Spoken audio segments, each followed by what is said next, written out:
What's up YouTube, Jason here with Bite My Bits, and in today's video I'm going to share with you the top 5 wishlist features that I have for Plex.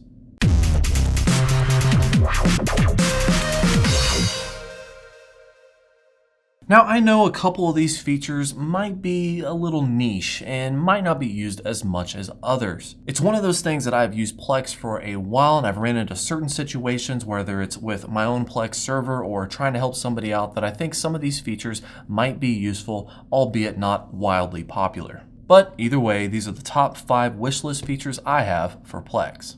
Starting with number 5, I would love to see an import and export feature for Plex settings and databases easily within the user interface. And what I mean like this is something you would see in like a router. On some routers you can go in and you can export all of your features to a single file, download that, store it anywhere on your computer, and use it later to restore all of your settings. And of course a router is going to have a lot more options than a Plex media server can, but it is still a fantastic feature. And the reason for something like this is simple. Well, it's actually to keep things simple. Let's say you're moving your server as an example and you want to move all of your settings over, including your Plex database. Now, if you're going from one operating system to another, it might be difficult, if not impossible, to move those settings over. And I know there's already options to automatically back up your database, but what I'm looking for is a universal file created by Plex that you can download and save to your desktop and use that file to restore your server to its previous glory automatically from the first initial setup screen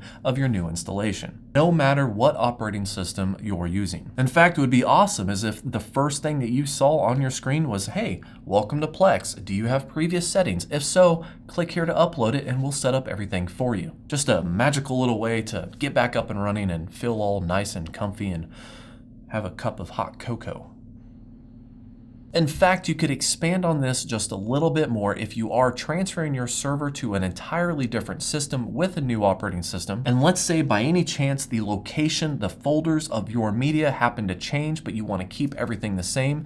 If Plex pops up, loads those settings, does not find the libraries with the specified path given from your previous installation, it could pop up and say, hey, the media library that you specified here is not found at this location. Can you provide a new location for the exact same media files? If so, it adds it in there, makes the change, and everything's up and running just like you were before. Number 4, and this one's just a little bit nerdy and I don't ever see this one happening, and that is server diagnostic and error reporting. And the best way to explain this is to give you an example. Let's say you're having problems playing a media file on a client. If Plex had some sort of a diagnostic tool, maybe a whole separate screen that you can go into and run a quick diagnostic, it can run through multiple tests to make sure that your server is capable of serving those files. Or even expanding on this, which is what I would hope for, is that any client can do this test from the client itself, testing the communication between that client and your server. Now you might think this is a little weird, but I cannot tell you how many times I've been asked the same question. Why am I having buffering issues when I only have one media file playing? Everything's on the same network. I have the hard drives, I got all the server,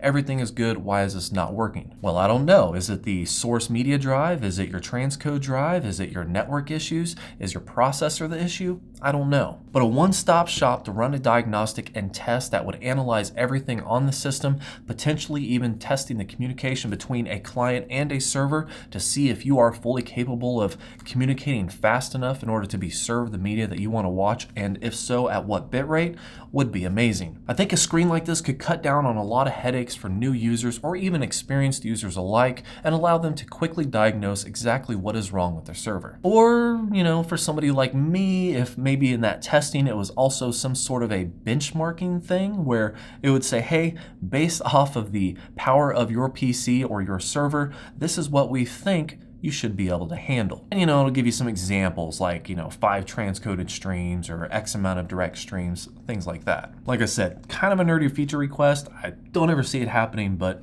it's worth a shot.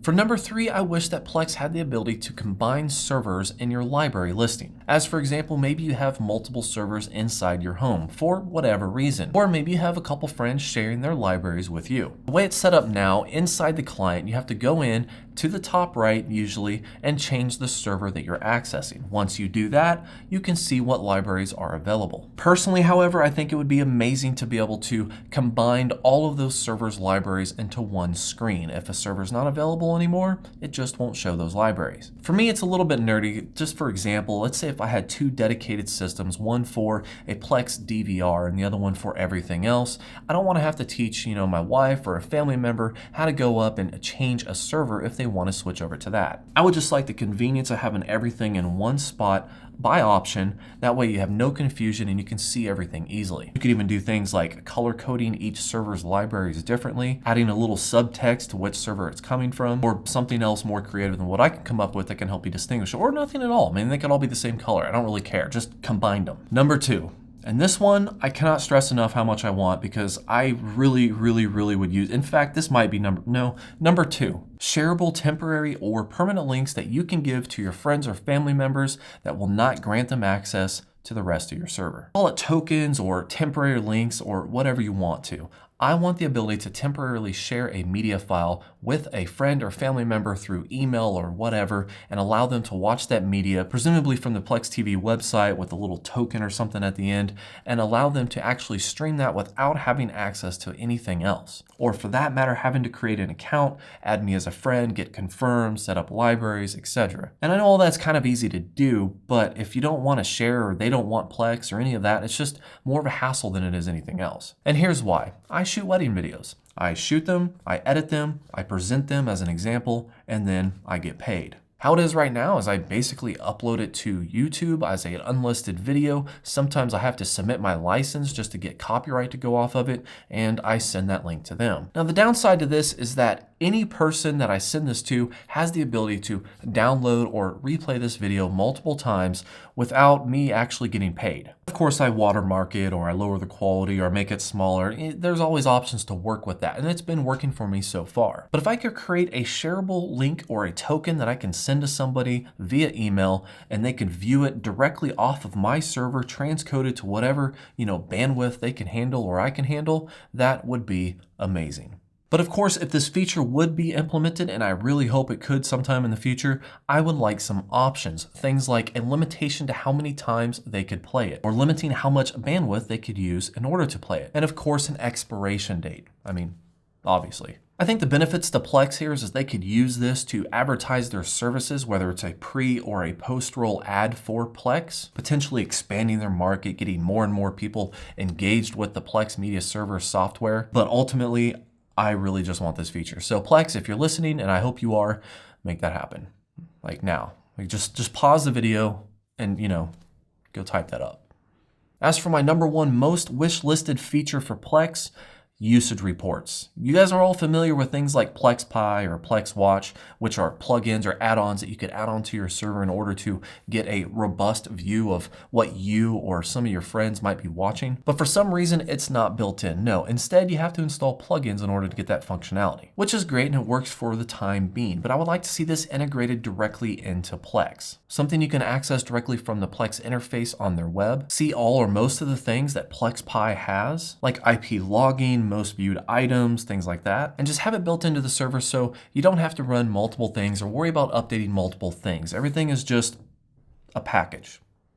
I've wanted this for a long time, and I've used PlexPy or Plex Watch for a long time because of it. And even though I'm not too sure if that should be number 1 or number 2, because I also really want shareable links, either way, it's still a very important feature that I think Plex is missing that I also think that they could add. In fact, just team up with PlexPy. They already have everything set up for you. All you have to do is just integrate it.